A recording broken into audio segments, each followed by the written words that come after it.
किस अधिकार से कहते हो कि तुम्हारा पति है? किस अधिकार से कहा कि तुम्हारी पत्नी है? और किस अधिकार से कहते हो कि ये घर मकान दुकान तुम्हारी है? किस अधिकार से कहते हो?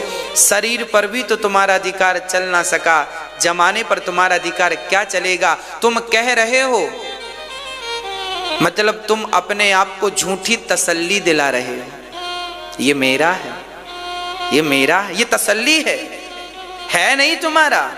अधिकार तुम्हारा कहीं नहीं है, किसी पर नहीं है, पर तसल्ली, झूठी दिलासा।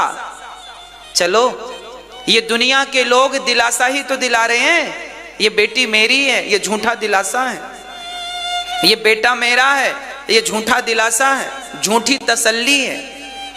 क्यों इस झूठ में फंस रहे हो? ये भी एक झूठ है जो तुम मान रहे हो कि ये तुम्हारा बेटा है, तुम्हारी पत्नी है, तुम्हारा, ये जो तुम मान रहे हो ना, ये भी झूठ है।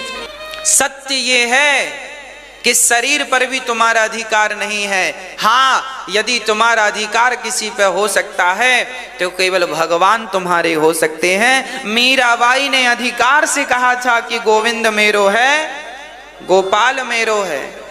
मीराबाई ने अधिकार से कहा था कि मेरे तो गिरधर गोपाल, दूसरो ना कोई। देखिए, मीरा ना दूसरे को चाहती ही नहीं, दूसरा कोई नहीं, केवल मेरे तो गिरधर गोपाल। एक साधे सब सधे। आप लोग भी इस झूठ से बाहर निकलिए ना। मैं ये नहीं कहता कि पत्नी पुत्र परिवार को आज छोड़ दो ना, मैं छोड़ने की सलाह नहीं देता। मैं ये कहता हूं कि तन से तो सबकी जिम्मेदारियां पूरी करना, पर मन को केवल बिहारी जी के चरणों में लगाना। मैंने अभी जो पूजा बताई है वो मानसिक पूजा है। घर में रहकर, बिस्तर में बैठकर काम धाम करते करते ही बिहारी जी का चिंतन करते रहो। मेरे कृष्ण, अब मैं उन्हें दूध पिला रही हूँ, अब मैं उन्हें लड्डू खिला रहा हूँ, अब मैं उनकी सेवा कर रहा हूँ, अब मैं उनकी ये सेवा कर रहा हूँ, अब मैं उन्हें बिस्तर पर सुला रहा हूँ, अब मैं उनके टुकुर टुकुर दर्शन भाव से। आप वृंदावन नहीं है, अपने गांव में है, अपने घर में है, अपने शहर में है, कोई फर्क नहीं पड़ता। आप अपने शहर से ही बिहारी जी से जुड़ जाइए, अपने गांव से ही बिहारी जी से जुड़ जाइए। क्या फर्क पड़ता है कि आप वृंदावन है या नहीं? कभी आइएगा वृंदावन, कभी दर्शन कीजिएगा, बसा लीजिएगा बिहारी जी की छवि अपने हृदय में, बस।